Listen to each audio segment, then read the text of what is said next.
जय जिनेंद्र बंधुओं, सारथी सेवा समूह में आप सभी का स्वागत है। मुनि श्री 108 कुंतु सागर जी मुनिराज व एलक श्री 105 सिद्धांत सागर जी का 2020 का चातुर्मास नेहानगर निवासियों को प्राप्त हुआ है। धर्म लाभ हेतु आचार्य गुरुवर 108 विद्यासागर जी मुनिराज द्वारा रचित महाकाव्य मूकमाटी की कक्षा मुनि श्री 108 कुंतु सागर जी मुनिराज द्वारा ली जा रही है। हम आप तक यह कक्षा पहुंचा रहे हैं, जिसे रोज आप सारथी सेवा समूह के फेसबुक पेज या यूट्यूब चैनल पर प्रातः 9 बजे देख सकते हैं।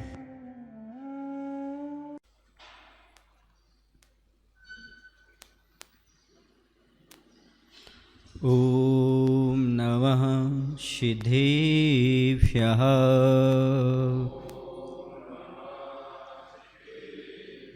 ओम नमः सिद्धेभ्यः।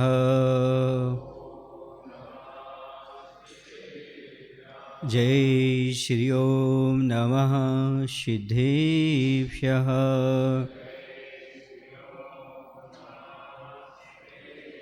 काउनिनमुक्कारम् अर्हन्ताणं तहेव सिद्धानम् आर्यवज्झायाणं लोयम्ये सौसाहुणं लोयम्ये सौसाहुणं। बोले पंच परमेष्टि भगवान की, देवादेव श्री महावीर भगवान की, गुरु नाम गुरु आचार्य श्री ज्ञान सागर जी महामुनिराज की, आचार्य गुरुदेव भगवान श्री विद्यासागर जी महाराज की।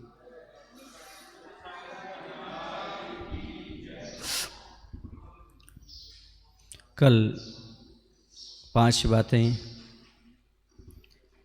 आई थीं मोक्ष मार्गी के लिए।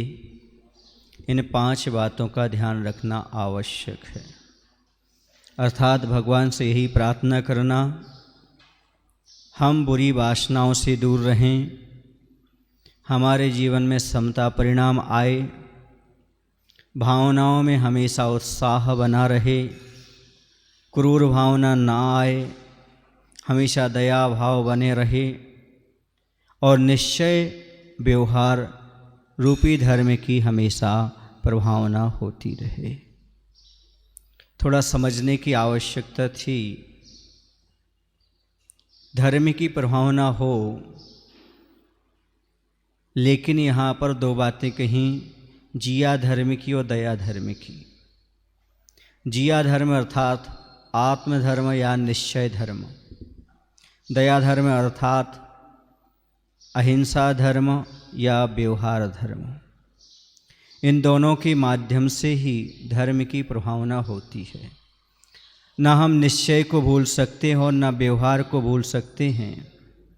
कभी निश्चय को गौण कर दिया जाता है, कभी व्यवहार को गौण कर दिया जाता है।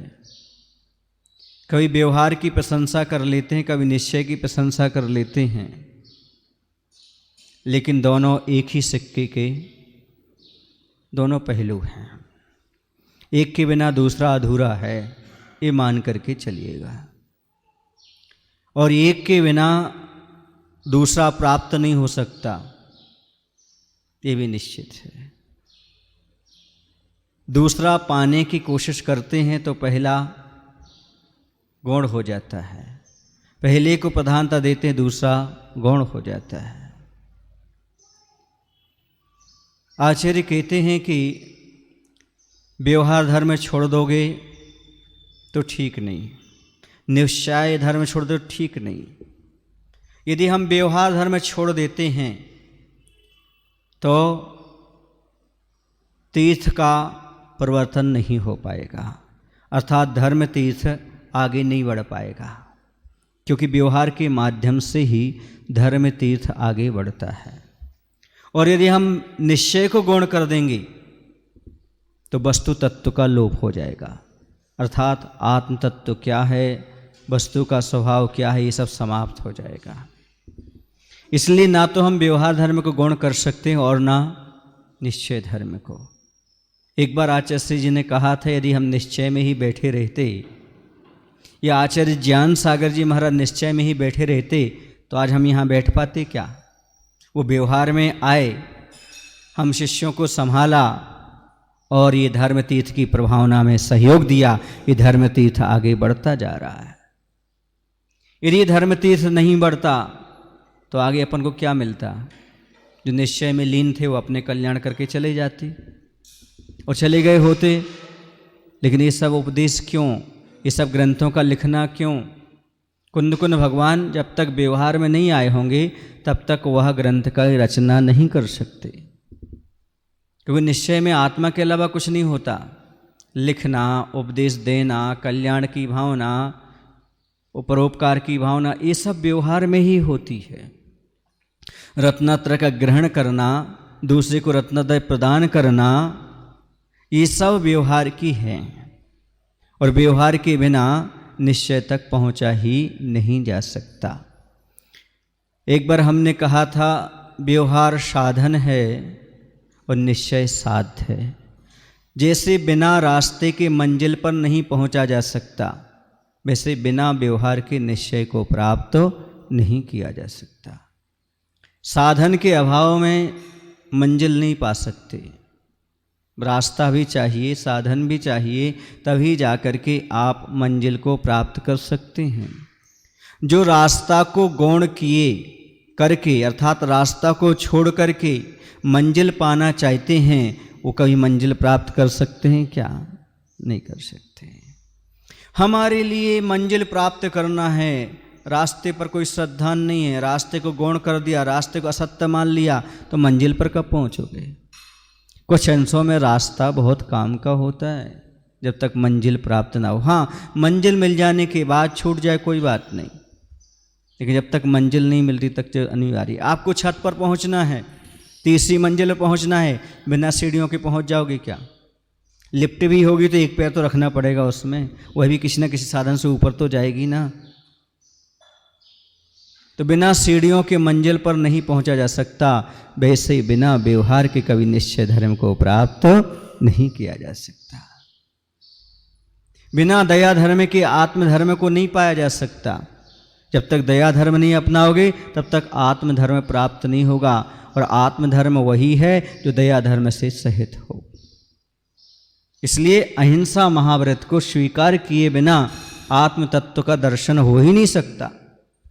रत्नत्रय धारण करने के लिए, महाव्रती बनने के लिए सबसे पहले अहिंसा महाव्रत को धारण करना ही पड़ता है, तभी जाकर के इस प्रकार के हम धर्म को प्राप्त कर सकते हैं, अन्यथा नहीं। इसलिए कह रहे हैं व्यवहार और निश्चय दोनों धर्म की प्रभावना हो, हम दोनों धर्म को अच्छी तरह से समझ सकें। आज ऐसा हो रहा है, व्यवहार और निश्चय धर्म को मानने वाले आपस में दुश्मन हो गए, और यहाँ पर व्यवहार और निश्चय दोनों की मित्रता है, दोनों धर्म की प्रभावना की बात है। अब आगे चलते हैं। लवालब जल से भरी हुई बाल्टी कूप से ऊर्ध्व गति वाली होती है, अब पतन पाताल से उत्थान उत्ताल की ओर केवल देख रही हैं मछली। जल का अभाव नहीं, बल का अभाव नहीं, तथापि तैर नहीं रही मछली। भूल सी गई हैं तैरना वहा, स्पंदनहीन मति वाली हुई हैं। स्वभाव का दर्शन हुआ कि क्रिया का अभाव हुआ, सा लगता है अब अमंद स्थिति वाली होती हैं वह। कह रहे हैं यहाँ पर अभी हो रहा है कि जल से भरी हुई जो बाल्टी हैं वह कूप से ऊर्ध्वगमन करने वाली है। कुएं से कहाँ निकल रही है? अब ऊपर की ओर जा रही है। पतन पाताल से उत्थान की ओर जा रही है। सही बात है। जो संकल्प ले लेता है, जो गुरु की शरण में, धर्म की शरण में आ जाता है, वह उसी दिन से जमीन से उठ करके आकाश की ऊंचाइयां प्राप्त करने लगता है। ये नियम है। धर्म की शरण में गया, उत्थान हुआ। आप साधु के चरणों में जाते हो, साधु के सामने उठना चाहिए, पर दुनिया से नहीं, दुनिया में उठना चाहिए। दुनिया में उठो, प्रगति करो। सुन रहे हैं आप लोग कि नहीं? पर दुनिया से नहीं उठना, दुनिया में उठना है। हमेशा प्रगति मिलती रहती है, हमेशा ऊर्ध्वगमन मिलता रहता है, आगे वृद्धि होती रहती है। तो कह रहे संकल्पिता जो मछली बाल्टी में से ऊपर की ओर देख रही है, न जल का और ना ही बल का अभाव है। ऊपर देख रही है वह, वहाँ जल भी भरा हुआ है और तैरने की उसके पास क्षमता है अर्थात बल भी है, किंतु तैर नहीं रही वह मछली। लगता है बुद्धि की चंचलता से दूर शांतमती वाली मछली वह तैरना भूल सी गई है। सच है, ज्यों-ज्यों वस्तु स्वरूप का ज्ञान होता जाता है, स्वभाव का दर्शन मतलब वस्तु स्वरूप का ज्ञान होता जाता है, त्यों-त्यों तन मन की चंचलता कम होती चली जाती है। यहाँ पर भी ऐसा ही लग रहा है, बुद्धि की श्रेष्ठता को प्राप्त हुई सी लग रही है मछली, वह स्थिर मति वाली अमंद, उसकी मति अर्थात उसकी चंचलता पूर्ण रूप से मंद पड़ गई है, शांत हो गई है। ये मोक्ष मार्ग की बातें हैं, आपको समझ में आ जाए तो समझो।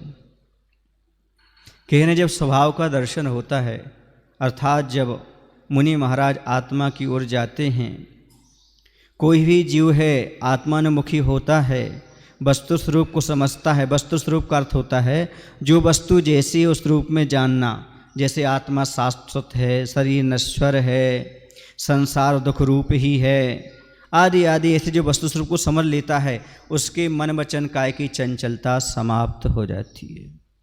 फिर ज़्यादा वह मन वचन काय को हिलाता डुलाता नहीं, शांत बना के रखता है। ऐसी मछली है, उसके तैरने की क्षमता है, उसमें पानी भी पर्याप्त है बाल्टी में, पर तैर नहीं रही, एकदम स्थिर हो गई। इसी प्रकार से भव्यात्माओं में जो मोक्ष मार्ग बढ़ते हैं, सारी क्रियाओं करने की क्षमता रहती है, लेकिन शांत मौन मन वचन काय को रोक करके बैठ जाती हैं। क्यों? क्योंकि मन की चंचलता तभी समाप्त होती है जब वस्तु का स्वरूप अपने आप ज्ञात हो जाता है, श्रद्धान हो जाता है, समझ में आ जाता है। जहाँ शब्द ज्ञान नहीं तत्व ज्ञान हो जाता है, वहाँ मन की अपने आप स्थिरता आ जाती है। शब्द ज्ञान होना अलग चीज़ है और तत्व ज्ञान होना अलग चीज़ है। शब्द ज्ञान बाहर बाहर रह जाता है, तत्व ज्ञान अंतरंग में प्रवेश कर जाता है। स्वयं का अनुभव करने के लिए शब्द का उच्चारण करने की आवश्यकता नहीं होती, पर पदार्थ को जानने के लिए प्रकाश की आवश्यकता हो सकती है, लेकिन वस्तु स्वरूप को जानने के लिए बाहर के प्रकाश की नहीं, अंतरंग के प्रकाश की आवश्यकता हुआ करती है। उसके मन वचन काय बिल्कुल शांत हो जाते हैं। जिस जीव को आत्मा का भान हो जाता है, वस्तु स्वरूप उसकी दृष्टि में आ जाता है, कहाँ मन वचन काय को ले जाना, जो जैसा वस्तु का स्वरूप है वैसा ही है। हमारा तो मात्र जानना देखना स्वभाव है, ज्ञाता दृष्टा पने के माध्यम से ही वस्तु के स्वरूप को जान रहे हैं, देख रहे हैं। राग द्वेष नहीं करना, जो वस्तु जैसी है उसमें परिणमन हो रही है, ना कोई अच्छा है ना कोई बुरा है। अच्छा नहीं है तो राग नहीं है, बुरा नहीं है तो द्वेष नहीं है। जहाँ राग और द्वेष नहीं है, फिर वहाँ पर चंचलता समाप्त हो जाती है, मन एकाग्र हो जाता है, और जब मन एकाग्र हो जाता है तो आत्मा का दर्शन अपने आप होने लगता है। कहने की बताने की आवश्यकता नहीं होती। हमारे मन वचन काय चंचल क्यों हैं? क्योंकि अभी वस्तु स्वरूप का भान नहीं हुआ। साधु परमेष्ठी के मन वचन काय शांत क्यों हैं? उन्हें वस्तु स्वरूप का भान हो गया। जब आचार्य भगवंत बैठते हैं तो ऐसा लगता है जैसे साक्षात भगवान बैठे हों। मन वचन काय और नेत्र नासिका दृष्टि ऐसी लगती है जैसे परम शांति को प्राप्त हो गए हों। वस्तु स्वरूप को प्राप्त करने के बाद अब बाहर देखने जानने की आवश्यकता नहीं रही। ऐसा आनंद वो हमेशा लेते रहते हैं, बाहर नहीं देखते। तो स्वभाव का दर्शन हुआ कि क्रिया का अभाव हुआ, क्रियाएं अपने आप रुक जाती हैं, ये निश्चित है। आप लोग कभी पिक्चर थिएटर में गए, टॉकीज में तो गए होंगे ना, यहाँ की अप्सरा में, अमर में, मनोहर में, अलंकार में, कहीं तो गए होंगे, कई बार गए होंगे।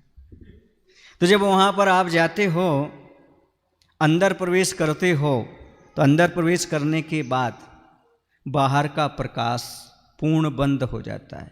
इतना तक अंदर भी कोई लाइट नहीं जलती, पहले जब प्रवेश करते तो अंधेरा अंधेरा लगता है, धीरे से कुर्सी टटोलने में आती है, पर जा कर के वहाँ पर बैठ जाते हैं। बैठने के बाद अच्छे से पिक्चर देखते रहते हैं, सामने का सीन दिखता है। अंदर का पर्दे का सीन कब दिखता है? जब बाहर की कोई लाइट रिफ्लेक्ट होकर ना आ रही हो। इसी प्रकार से अंदर का चित्र, आत्मा का स्वभाव जानने के लिए, आत्मा का निरीक्षण करने के लिए बाह्य सब प्रकार के प्रकाश समाप्त हो जाते हैं। मन वचन काय की चंचलता समाप्त हो जाती है, तब कहीं जाकर के वह वस्तु स्वरूप नजर आता है। और जैसे ही वस्तु स्वरूप नजर आता है, समझो बाहर का प्रकाश समाप्त हो गया। ऐसी बाहर की क्रियाएं अपने आप रुक जाती हैं। ज़्यादा बोलना, उठना, बैठना, चलना, ये सब समाप्त सा हो जाता है। क्रिया का अभाव, अब स्वभाव का दर्शन। बस यही नहीं कर पा रहा संसारी प्राणी। अनादिकाल से सब काम कर रहा है, ये नहीं कर रहा है।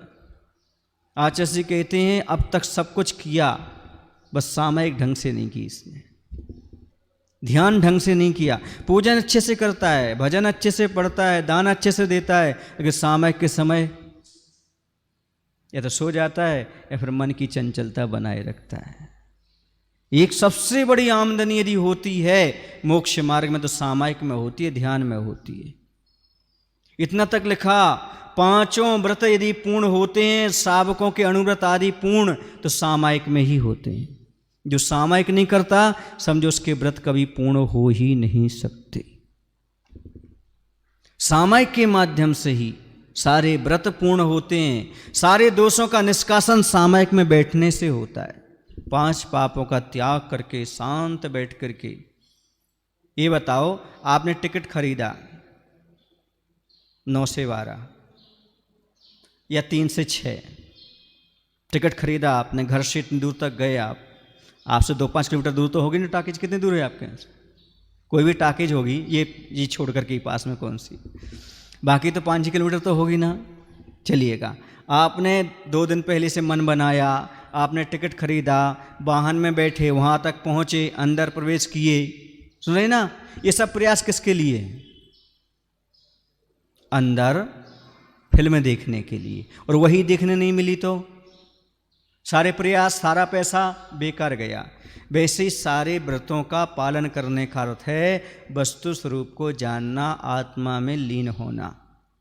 और यदि वही सामयिक के समय होता है और नहीं होता, और वही सामयिक नहीं हुई, वही ध्यान नहीं हुआ, तो ये सारे के सारे आपके व्रत वैसे ही हैं जैसे टिकट खरीदना, वाहन को स्वीकार करना, लेकिन बाद में क्या लगना? सब निरर्थक।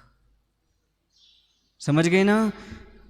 आचार्य जी कहते हैं कि जैसे सारे व्रतों में श्रेष्ठ यदि व्रत है, शिरोमणि व्रत कोई है, तो वो सामायिक है। गृहस्थों के लिए क्या है? सामायिक है। मैं कहता हूं जैसे सारे संतों में संत शिरोमणि श्रेष्ठ हैं आचार्य विद्यासागर जी महाराज, वैसे सारे व्रतों में सामायिक श्रेष्ठ। इसलिए सामायिक और ध्यान कभी नहीं चूकना। 24 घंटे में 2 बार तो सावक को करना ही चाहिए। आप 1 घड़ी बैठिए, 2 घड़ी बैठिए, 4 घड़ी बैठिएगा, जितना आपका मन लगे, लेकिन ध्यान जरूर करिएगा। एक बार एक नेता थे, वह रोज ध्यान किया करते थे सुबह सुबह। किसी ने पूछा क्या करते हो? बोले बैटरी चार्ज करते हैं। क्या चार्ज करते हैं? जैसे आप लोगों की मोबाइल की दिन भर चलाते चलाते क्या हो जाती है? बैटरी डिस्चार्ज हो जाती है। फिर आप क्या करते हो? बोर्ड में फिर पुनः लगा देते, फिर चार्ज हो जाती है। ऐसे ध्यान के माध्यम से ऊर्जा आती है। ध्यान के माध्यम से हमें कल क्या करना, आगे क्या परिणति है, ये मालूम पड़ जाता है। ध्यान में यही तो चिंतन किया जाता है, मैं कौन हूँ, कहाँ से आया, मेरा क्या स्वरूप है, मुझे क्या प्राप्त करना, किस निमित्त से मैंने इस पर्याय को धारण किया है, आगे मुझे क्या करना है, कहाँ जाना है, वर्तमान में क्या कर रहे हैं। ये चिंतन नहीं करोगे तो कैसे? कंपनी वाला क्या करता है? उसकी कंपनी ठप हो जाए, समाप्त हो जाए, यदि वो सब हिसाब न लगाए, कल कौन सा माल लाना, कौन सा ले जाना, क्या व्यवस्था करना, किसको चेंज करना, क्या करे, ये सब ना करे तो उसकी कंपनी क्या होगी? फैक्ट्री क्या होगी? समाप्त हो जाएगी, दिवालिया निकल जाएगा। वैसे यदि आप ध्यान सामयिक नहीं करते, समझो आपके सारे व्रत होते हुए भी आपका क्या दिन निकल जाएगा, दिवालिया। इसलिए सामयिक अवश्य करना चाहिए। आपके व्रत तभी मायने रखते हैं। शावकाचार में लिखा है पंचपूर्ण, पंच व्रत पूर्ण, पांचों व्रत आपके पूर्ण होंगे तो मात्र सामयिक में ही हो सकते हैं, अन्य जगह नहीं। क्योंकि मोक्ष मार्ग वस्तु स्वरूप को जानने का है, आत्मा में लीन लेने का है। इसलिए कह रहे वहाँ पर क्रियाएं अपने आप शून्य हो जाती हैं, क्रियाओं को गौण करना पड़ता है, तब वहाँ पर आनंद का अनुभव होता है। ऐसी मछली की स्थिति उस समय हो गई, स्पंदन से रहित हो गई। ऐसा लग रहा है जैसे वस्तु स्वरूप का भान हो गया हो, इसलिए उसकी मन वचन काय की चंचलता हो गई। कहते हैं शरीर जितना अधिक चलता है उतना स्वस्थ रहता है, और मन जितना अधिक स्थिर रहता है उतना स्वस्थ बना रहता है। शरीर को चलाओगे नहीं, अस्वस्थ हो जाएगा। मन को बांधोगे नहीं, सामयिक नहीं करोगे, मन चंचल रहेगा, और चंचल मन कुछ भी पाप कर सकता है। इसलिए मन की चंचलता को समाप्त करने के लिए ध्यान है, सामयिक है। क्योंकि मन जब चंचल होता है तो पाप होता है, पाप होता है तो व्रतों में दोष लगते। इसलिए मन को स्थिर करना बहुत आवश्यक है। मन की तरंग मार लो बस हो गया भजन, आदत बुरी सुधार लो बस हो गया भजन। मन की तरंग को मारना ही भजन है, साधना है। यदि आप मन की तरंग को नहीं मार पाते हो तो साधना के क्षेत्र में सफलता नहीं पा सकते। वैसे तो आप किसी भी क्षेत्र में सफलता नहीं पा सकते, एकाग्रता के बिना सफलता नहीं मिलती। लेकिन यहाँ की एकाग्रता मन वचन काय सहित है। मन वचन काय को एकाग्र करना पड़ता है, तब कार्य होता है, अन्यथा नहीं। कह रहे हैं बाल्टी वहाँ पर स्थिर मति वाली हो गई। बाल्टी वह अबाधित ऊपर आई भूपर, कूप का बंधन दूर हुआ मछली का। सुनहरी है सुख झरी है, धूप का बंधन पूर्ण हुआ वह सुख का। धूप की आभा से भावित हो, रूप का नंदनवन, धूल का समूह वह। सिंदूर हुआ मुख का, मछली की आंखें अब दौड़ती हैं सीधी उपाश्रम की ओर। दिनकर ने अपनी अंगना को दिन भर के लिए भेजा है उपाश्रम की सेवा में, और वह आश्रम के अंग अंग को, आंगन को चूमती सी सेवा निरत धूप। अब जब बाल्टी ऊपर आती है पानी से तो आपको मालूम है कुएं के बाहर आने पर क्या रहेगी, धूप रहेगी। तो बिना बाधा के बाल्टी अबाधित मतलब कोई बाधा नहीं, क्योंकि अब गांठ खुल गई थी तो कोई बाधा बीच में आई नहीं। सीधे शांति से वह बिना बाधा के वह बाल्टी ऊपर आ चुकी है। मछली के लिए कूप का बंधन दूर हो गया, कोई स्वयं बाहर निकल आई।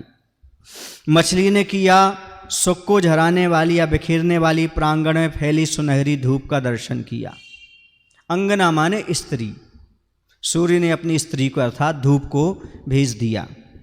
तो वह यहाँ प्रांगण में आ गई। कैसी है वह, तो कह रहे हैं धूप का दर्शन, बंधन रूपवती धूप की आभा को निरखती मछली सुख से भर जाती है। धूप से मिश्रित धूल का समूह भी मछली के मुख का सिंदूर सा बना। वहाँ धूल भी है तो ऐसा लग रहा है जैसे वह जैसे सिंदूर बन गया हो धूप के साथ साथ। और मछली की आंखें सीधी उपाश्रम की ओर देखती हैं, ऐसा लग रहा है कि सूर्य ने अपनी पत्नी अंगना किरणों को दिन भर उपाश्रम की सेवा करने के लिए भेज दिया हो। अब वहाँ पर दिन भर प्रांगण में धूप बनी रहेगी। वह धूप आश्रम के अंग अंग और आंगन का मानो आत्मीय आलिंगन ही कर रही हो। स्थूल रूपवती रूप राशि है वह, पर पकड़ में नहीं आती। दिखाई दे रही है क्या धूप, है ना, रूप राशि है, लेकिन हाथ से कोई उस धूप को पकड़ नहीं सकता। छुअन से परे है वह, प्रभाकर को छोड़कर प्रभु के अनुरूप ही सूक्ष्म स्पर्श से रीता रूप हुआ है किसका। धूप का मानना होगा यह परिणाम भाव उपाश्रम की छाँव का है और मछली की भूल का भंजन चूर हुआ दुख का। आप कह रहे हैं विशेष बात यह है कि इस वातावरण को देख कर के मछली का दुख नष्ट हो गया और वह अपनी पुरानी बातों को भूल गई। कारण क्या है कि सीधी बात है, वह धूप आश्रम के पूरे आंगन में आत्मीय आलिंगन कर रही है, तो वह स्थूल धूप, स्थूल का अर्थ यहाँ पर आँखों से देखने में आ रही ऐसा, और पकड़ में नहीं आ रही, लेकिन अत्यंत सुंदर रूपवती मात्र सूर्य ही उसे पकड़ सकता है। सिद्ध प्रभु जो स्पर्श से रहित हैं, सिद्ध प्रभु कैसे हैं? स्पर्श से रहित हैं। ऐसे कह रहे सिद्ध प्रभु के समान सूक्ष्म स्पर्श से भी रहित है, वह लगता है उपाश्रम की छाँव का ही परिणाम है। किसका परिणाम है? उपाश्रम की छाँव। इस वातावरण को देखते ही मछली का दुख नष्ट हो गया है, वह पुरानी बातों को भूल चुकी है। यहाँ पर विशेष बात इतनी है कि मछली तो मात्र प्रतीक है, उस भव्य आत्मा की बात कही जा रही है जिसके मन में संसार शरीर भोगों से वैराग्य प्राप्त हो चुका है और वह मोक्ष मार्ग की ओर अपने कदम बढ़ाना चाहता है। तो मोही परिवार उसके पास आ जाता है, अनेक प्रकार से समझाता है, जैसे दूसरी सहेली समझा रही थी, कहाँ जा रहे हो, अपनी जात के ही होते हैं, कहाँ तुम धर्म की शरण में जा रहे हो, मनुष्य विजाती है, वहाँ जाकर के क्या प्राप्त करो, आदि आदि बहुत कुछ समझाया। लेकिन दृढ़ संकल्प वाले भव्यात्मा जीव संसार के सत्य को जानता है, पर उनके संसार को छोड़ करके गुरु सानिध्य को प्राप्त कर लेता है, ये निश्चित है। हमसे भी यही कहा था जब हम दीक्षा लेने के लिए आ रहे थे, भैया तुमने दुनिया देख ली क्या? अभी उम्र ही क्या है तुम्हारी, तो जो दीक्षा की बात करते हो? अभी कपड़े पहनना आए नहीं, कपड़े छोड़ने की बात करते हो। संसार देख लिया क्या? तो मैंने उनको सीधा साधा जवाब दिया, संसार मैंने देखा नहीं है, पर संसार को समझ लिया। वैराग उसे नहीं आता जो संसार को देखता है, वैराग उसे आता है जो संसार को भली भांति समझ लेता है। आप लोग संसार देख रहे हैं पर समझ नहीं पा रहे, जो समझ लेते हैं उन्हीं को वैराग आता है, देखने वाले को वैराग नहीं आता। शरीर को देखोगे राग होगा, शरीर को समझो, अर्थात उसके स्वरूप में जाने का प्रयास करो। ये संसार बहुत अच्छा लगता है, लेकिन स्वरूप को समझो, परिपाक क्या है। अपने अपने सुख को रोगे पिता पुत्र दारा, और किसी का क्या एक दिन यह सब जानते हैं आप, सब ये स्वरूप समझो। कोई यहाँ पर अपना नहीं है, जगत का ये स्वभाव है। हंसते में दो आंसू आते हैं, तस्वीरें दो दिखलाते हैं, रोज जनाजे उठते हैं, रोज बारातें होती हैं। हंसी आती है उन बारात वालों पर, हंसी आती है उन अर्थी को ले जाने वालों पर। कभी कभी एक घर में ही दो बातें हो जाती हैं, यहाँ से भावर पड़ रही, वहाँ से अर्थी जा रही। ये स्थिति है संसार की। देखा नहीं जाता यह शास्त्र तम ये दुनिया का, कांधों में जिन्हें ले जाते हैं मिट्टी में मिलाया जाता है। बोलो और क्या होता है? यही तो दशा है। हाँ, क्या मिला तुम्हें दुनिया में? अरे तुम्हारी मंजिल तो यही थी, आते आते सारी जिंदगी निकल गई। दुनिया में क्या मिला तुम्हारे लिए? जाते जाते अपनों ने ही जला दिया तुम्हारे लिए। बोलो ना, बेटा आपके साथ दो काम कर सकता है, बोलूं कौन से दो काम कर सकता है? या तो दाग दे सकता है या दगा दे सकता है। नहीं समझे? दाग देगा अंत में, या फिर दगा दे करके तो काम तो कर सकता है, और क्या।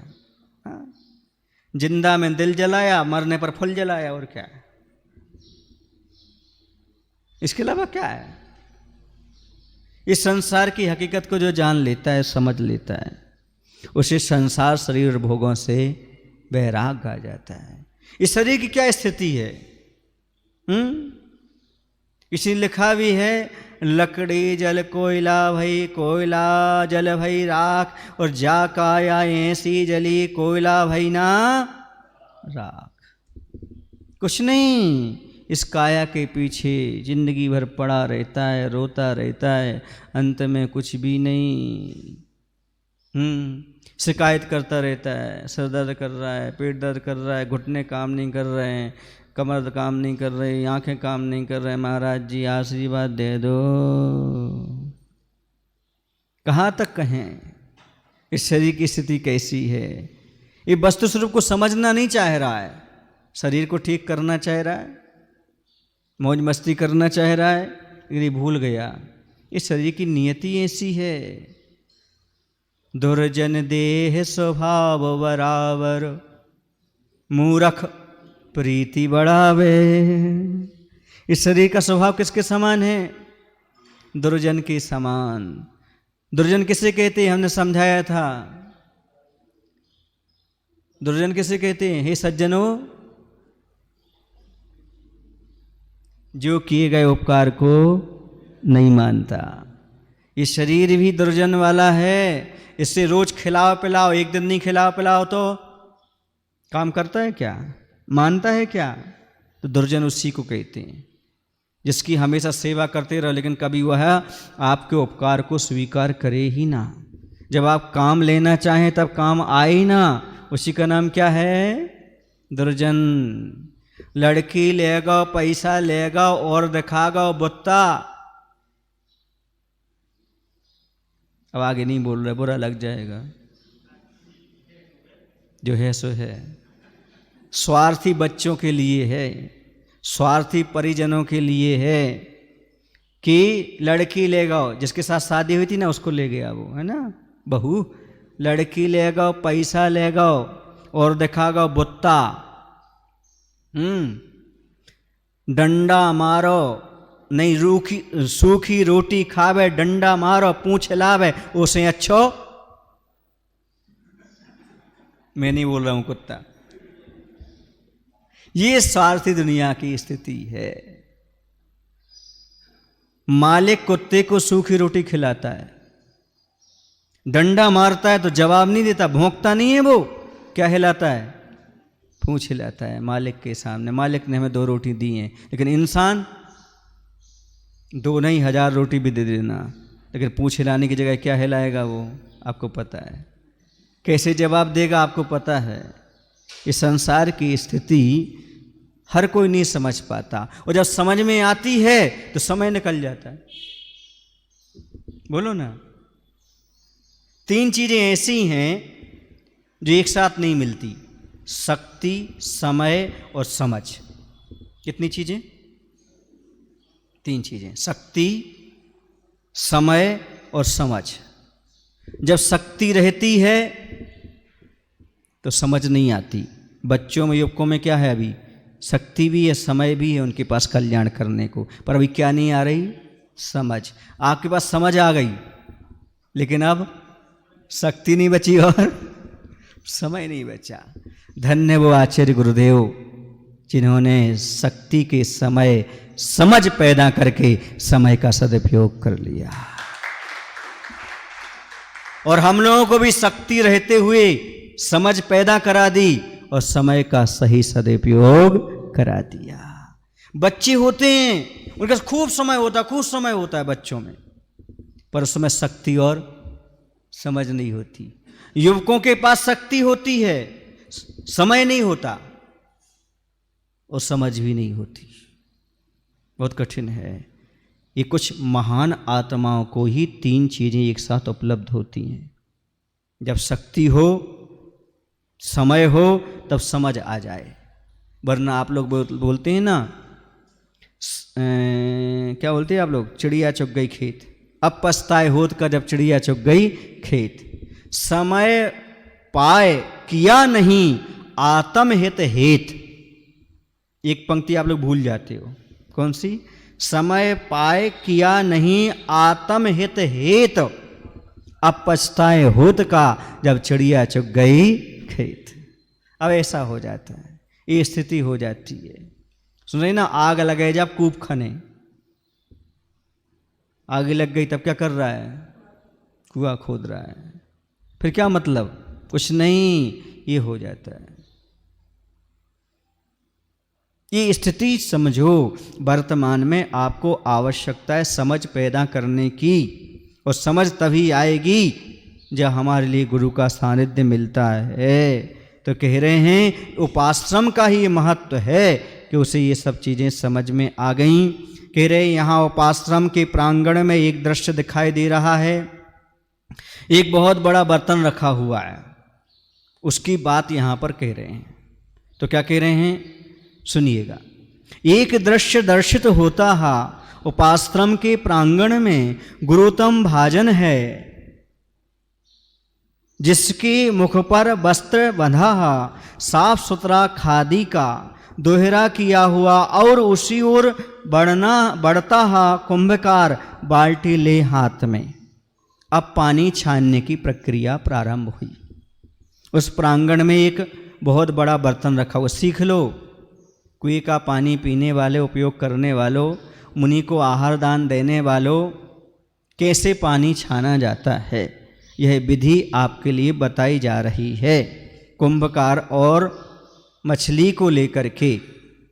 तो कहते हैं कि यहाँ उपासना के प्रांगण में एक दृश्य दिखाई दे रहा है। एक बहुत बड़ा बर्तन, भाजन माने बर्तन और गुरुतम माने भारी बड़ा बर्तन है, जिसके मुख पर साफ सुथरा दोहरा किया हुआ खादी का कपड़ा छन्ना बंधा हुआ है, दोहरा है और उसी ओर बढ़ता है कुंभकार, और धीरे धीरे कुंभकार उस पात्र की ओर पहुंच जाता है। और क्या करता है फिर? बड़ी सावधानी से धार बांध कर जल छानता है, वह धीरे धीरे जल छानता है। इतने में ही शिल्पी की दृष्टि थोड़ी सी फिसल जाती है, अन्यतो उछलने को मचलती सी यह मछली बाल्टी में से उछलती है और जाकर गिरती है माटी के पावन चरणों में। अब देखिएगा, आप लोग जब पानी छानते हैं तब कैसे छाना जाता है पता आपको? नीचे कोपर रखा जाता है। क्या रखा जाता है? कोपर बड़ा, उसके ऊपर फिर गगरी या जिस पर आप पानी, फिर उसमें छाना जाता है। क्या किया जाता है? छानने के बाद कुछ जो पानी नीचे गिर जाता है उसको पुनः छाना जाता है और बिलछानी के साथ फिर कुएं में भेजा जाता है ना, वरना आधा पानी तो आपका नीचे गिर जाएगा, बिलछानी भी नीचे चली जाएगी। बहुत सावधानी के साथ धर्म का पालन किया जाता है। कुछ कार्य ऐसे होते हैं जो नौकरों से नहीं होते, विवेकी व्यक्ति ही कर सकता है। धर्म का पालन अपने हाथों से होता है। कैसे होता? दूसरों से नहीं होता। संदेशों खेती नहीं होती, खेती भी संदेशा भेज दिया खेती कर लेना, ऐसा नहीं होता। खुद जाकर के वहाँ देखो करो तब खेती होती है। आज धर्म किसके भरोसे हो रहा है? कहीं कहीं तो मंदिरों में माली और पुजारी सब करते हैं।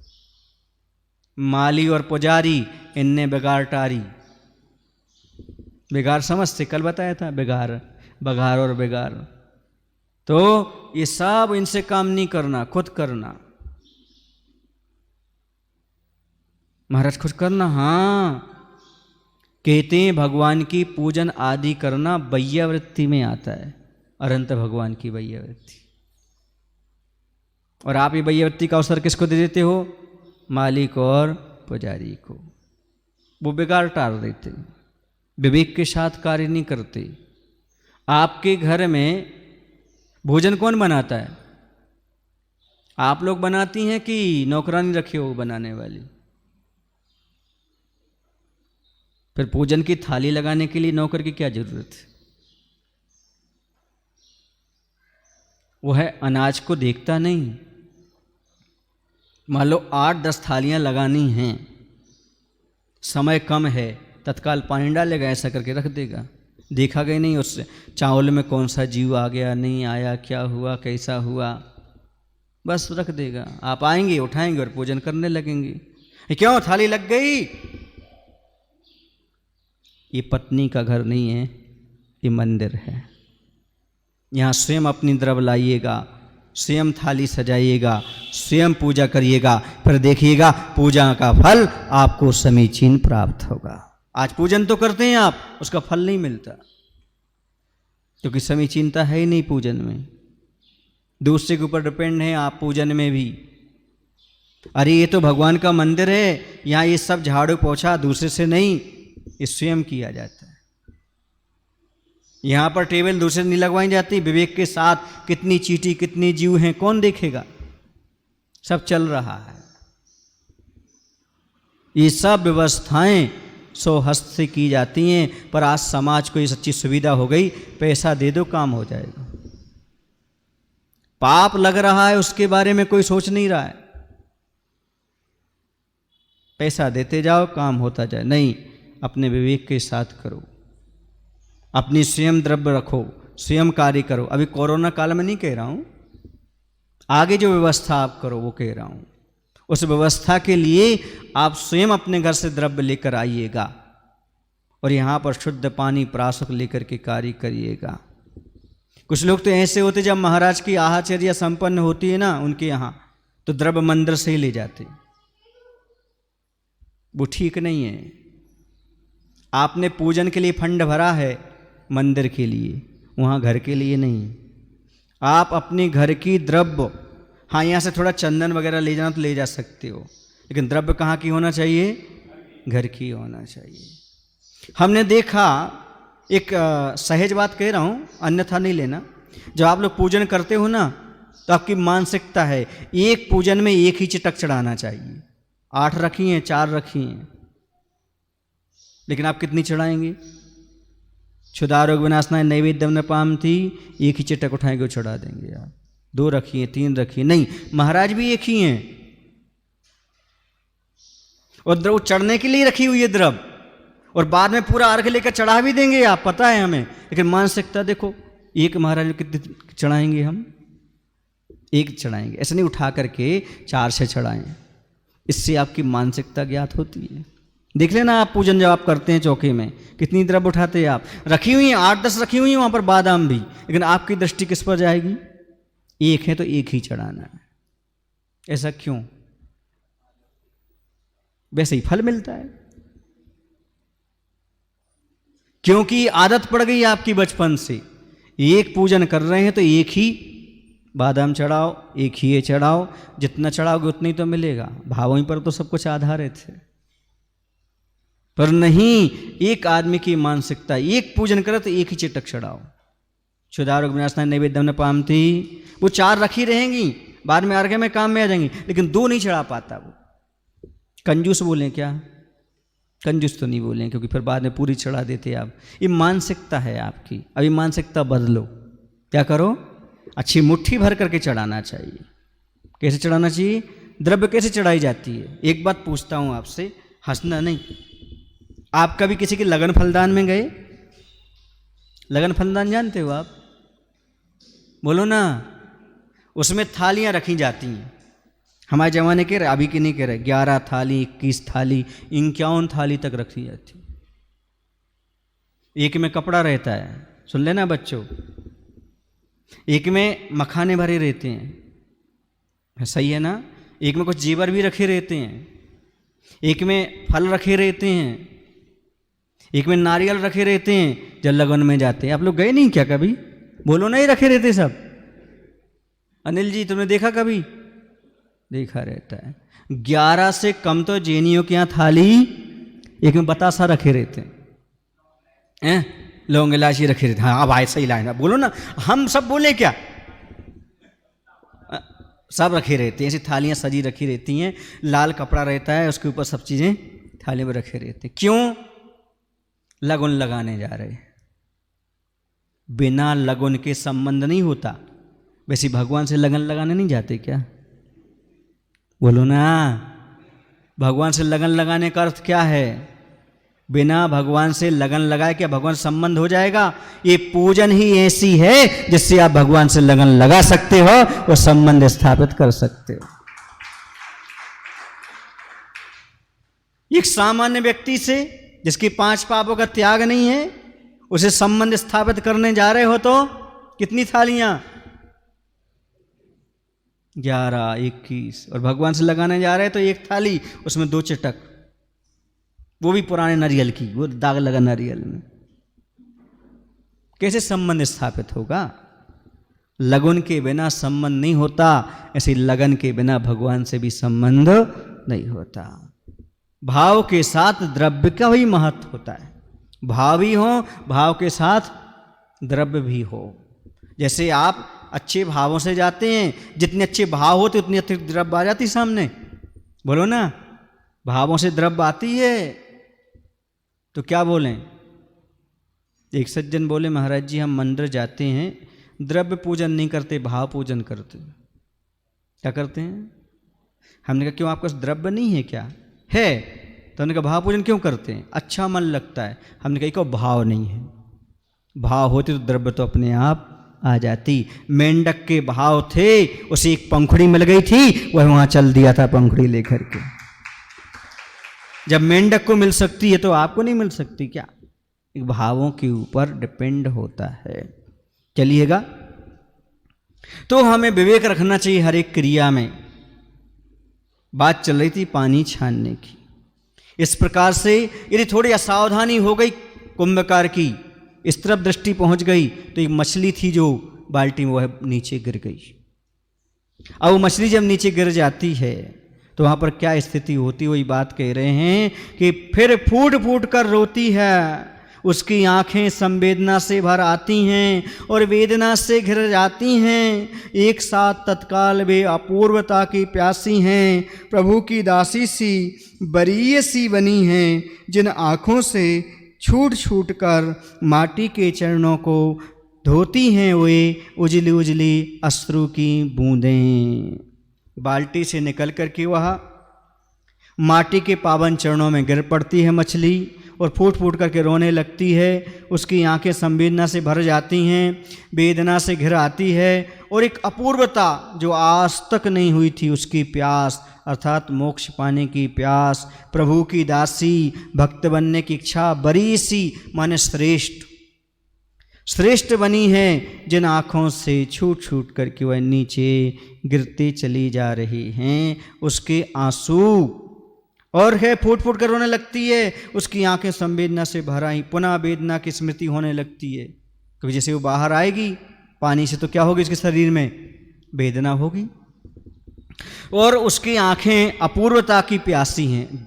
अपूर्व माने पूर्व में जिसका दर्शन नहीं किया उसका दर्शन करना चाहती है। प्रभु की दासी के समान श्रेष्ठ बनी है, जिन आंखों से गिरती हुई उज्जवल आंसुओं की बूंदें माटी के चरणों को प्रक्षालित कर रही हैं। इन बूंदों को कह रहे हैं, जिन बूंदों ने क्षीर सागर की पावनता मूलता हरी है, पीर सागर की सावर्णता चूलता झरी है। कह रहे हैं इन बूंदों की निर्मलता ने क्षीर सागर की पवित्रता का भी हरण कर लिया। ये आंखों से झरती हुई बूंदें कितनी पवित्र हैं, कितनी निर्मल हैं, क्षीर सागर के जल से भी ज़्यादा निर्मल हैं, अर्थात अत्यंत निर्मल हैं तथा दुख के समूह का खारापन इनमें से पूर्णता झर गया है। पीर माने दुख, पीर सागर यानी दुख का सागर का जो खारापन था, सवर्णता, समझ रहे ना, लवण से सवर्णता बन गया, लवण सहित यानी खारापन, लवण माने नमक, तो ऐसा खारापन चूलता झरी समाप्त हो गया, खारा दुख निकलता है, निकल गया। ऐसी स्थिति यहाँ पर इस युग से यह लेखनी पूछती है। अब किसका नंबर आया? लेखनी का। क्या इस समय मानवता पूर्णता मरी है? क्या यहाँ पर दानवता आ उभरी है? लग रहा है कि मानवता से दानवत्ता कहीं चली गई है और फिर दानवता में दानवत्ता पली ही कब थी वह। कह रहे हैं अब मछली की इस दशा को देख करके लेखनी इस युग से पूछती है, इस युग से पूछ रही है कि इस समय मानव के भीतर से मानवता पूर्णता मर गई क्या? यहाँ किसी के प्रति मानवता नहीं है क्या? अर्थात समझो, जो कुएं से जल निकालते समय असावधानी रखते हैं या जो नल का पानी पीते हैं उनके बारे में कहा जाता है तुम्हारे पास मानवता नहीं है क्या, जो तुम नल का पानी उपयोग करते हो? कैसा करते हैं आप? वहाँ पर छन्ना लगा देते हैं और बस सुबह छन्ना लगाया था, छान रहे हैं, शाम तक छन्ना लगा हुआ है। उसके जीव कहाँ जाएंगे? उसी छन्ने में समाप्त हो जाएंगे। कहने का तात्पर्य, पानी पिए छान छान और जीव मारें जान जान। सब जानते इस थैली में लटके जीव मर जाएंगे, जो नल की टोटी में छेनी लगा, वो थैली लगाई है। कोई नहीं उसको निकाल करके बिलछानी करना चाहता है। और पानी 48 मिनट बाद पुनः अनछना होता है। आपने एक बार छाना और दिन भर पीते रहते हो। मानवता मर गई क्या? पूछा जा रहा है। क्या कर रहे हो आप? इतने सारे जीवों को मार करके कैसे मानव बन रहे हो? जरा विचार करो, सोचो। पानी की छानने की विधि को अपनाओ, जीव के प्रति दया भाव आए, मानवता आए तो काम हो। सेवा है, सहयोग है, परोपकार है, जीव दया है, इसी का नाम तो मानवता है। वो सब चली जाती है। यहाँ सबके मन में दानवता यानी क्रूरता उत्पन्न हुई है। लगता है मानवता से दान देने का परिणाम अर्थात परोपकार का भाव कहीं दूर चला गया, और फिर जहाँ दानवता हो वहाँ दानवत्ता रह भी कैसे सकती है? नहीं आए समझा? दान बता, दान देकर बता रहे हैं, ये दानवता है। समझ रहे ना? दान दे रहे और बता रहे मैंने ऐसा दान किया, ये दानवता है। सही दान तो वो है अभय दान, जो प्राणियों की रक्षा की जाए, दया का पालन किया जाए। इससे बड़ा संसार में कोई दान नहीं होता। आज कहाँ गया ये दान? जीवों को बचाने का भाव समाप्त हो गया, दया परोपकार सहयोग की भावना समाप्त हो गई। मैं कहता हूं तुम संत साधु योगी मत बनो, पर सज्जन और अपने साधर्मी के सहयोगी तो बनो। योगी नहीं बनते, मुनि नहीं बनते, कोई बात नहीं, सहयोगी तो बन सकते हो। आजकल सहयोगी बनना बहुत मुश्किल हो गया है। पर ये भूल जाते हो, दूसरे के विरोधी बनने का अर्थ है अपने विरोध में एक व्यक्ति को तैयार करना, और दूसरे के सहयोगी बनने का अर्थ है एक सहयोगी को अपने जीवन में तैयार करना। आप दूसरे का विरोध करोगे, निश्चित रूप से आपने एक विरोधी तैयार कर लिया, और आप दूसरे का सहयोग करोगे, समझना आपने एक सहयोगी तैयार कर लिया। आज तक क्या तैयार किए आपने? विरोधी। सहयोगी क्यों नहीं? दूसरे का सहयोग दो, निश्चित रूप से आपको सहयोग मिलेगा। लाखों में एक सहयोगी मिलता है, और एक में लाख सलाहकार मिलते हैं। तो आप लाखों में एक बनो ना। आप सहयोग देने का प्रयास करो, दूसरे की मदद करो। जो स्वयं सजग है वही दूसरों की मदद कर सकता है। यहाँ पर कहा जा रहा है, वास्तव में बहुत बड़ी बात कही जा रही है। आप लोग पानी छानते हैं, अच्छा कार्य करते हैं, पर आपकी बात समझ में नहीं आती कि आप लोग बिलछानी कहाँ भेजते हो, जिनमानी कहाँ भेजते हो।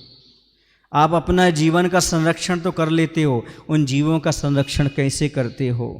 कहते हैं क्षमा कर देता है जमाना उससे जिसकी किस्मत खराब हो। क्षमा कर देता है जमाना उससे जिसकी किस्मत खराब हो, वो हरगिज क्षमा नहीं किया जाता जिसकी नीयत खराब हो। आज नियत ही तो है, कौन सा पाप नहीं करा रही। आदमी की खराब नीयत क्या नहीं करा देती। किस्मत खराब होना अलग चीज है और नीयत खराब होना अलग चीज है। किस्मत का मारा ठीक है, पर नीयत जिसकी खराब है वो तो हमेशा दुखी है और उसे कहीं सम्मान मिल नहीं सकता। अरे अपने जीवन के बारे में सोच रहे हो, इसकी रक्षा के बारे में सोच रहे हो, सामने वाले जीव का कुछ भी हो। मैं कहता हूं बंधुओं, जिंदगी भर ब्रांडेड क्या होते, ब्रांडेड होता ना वो पदार्थ, उसकी खोज है आपको। हम तो कोई चीज लेते तो ब्रांडेड लेते हैं। बोलो जरा सोचो, आपका कोई ब्रांड है कि नहीं? आपकी कोई गारंटी है कि नहीं, कोई वारंटी है कि नहीं आपकी? क्या ब्रांडेड उपयोग करता हूं, चिल्लाते रहते हो। आज आधुनिकता के कारण आदमी भूल गया कि हमारा कर्तव्य क्या था। मैं तो कई बार कहा करता हूं, आज भी कह देता हूं, आदमी से पूछता हूं कि तू पानी क्यों नहीं छान पीता, वह कहता शर्म लगती है। सबके सामने कहाँ स्कूल में, कहाँ कॉलेज में पानी छानते फिरें। हम कहते नाक पोंछने के लिए रूमाल रखते, उसमें शर्म नहीं आती। हमने देखा बीना बारे में एक आदमी को लोग हंसने लगे, क्यों हंस रहे हैं महाराज जी? हमने कहा इसको देख करके हंस रहा है, इतना कट्टा कंजूस है ये, इसने अपनी नाक पोंछ को जेब में रख ली, वो भी नहीं फेंक पाया। बोलो ना, वहां शर्म नहीं आया आपको? नाक पोंछ के कहाँ रख ली? बोलो ना, कहाँ रखते हो? जेब में। उस समय शर्म नहीं आई आपके लिए? मैं कहता हूं जैसे पसीना पोंछने के लिए आप एक रूमाल रखते हो, वैसे ही पानी छानने के लिए एक रूमाल रखा करो, जीवन में माला माल हो जाओगे, माला माल हो जाओगे आप। एक रूमाल भी रखा करो, शर्म मत किया करो। जीवों की रक्षा में क्या शर्म? आपको शर्म दोस्तों के सामने इसलिए लगती, अरे बड़े धर्मात्मा। धर्मात्मा नहीं, ये तो मानवता है। दूसरे को कष्ट पहुंचा करके स्वयं सुखी होना ये मानवता है क्या? नहीं। दूसरे दुखी ना हो और हमारा काम हो जाए, इसी का नाम मानवता है। बोले महावीर भगवान की जय। आचार्य गुरुदेव भगवान श्री विद्यासागर जी महाराज की। हे प्रभु, हम सभी को इतनी शक्ति, इतनी बुद्धि देने की कृपा करो, ताकि हम अपना जीवन व्यवस्थित करते हुए दूसरे जीवों की थोड़ी सी चिंता कर सकें। नमो शिव भगवान, नमो शिव। बोले आचार्य विद्यासागर जी महाराज की। भावों की निर्मल सरिता में अवगाहन करने आया हूँ।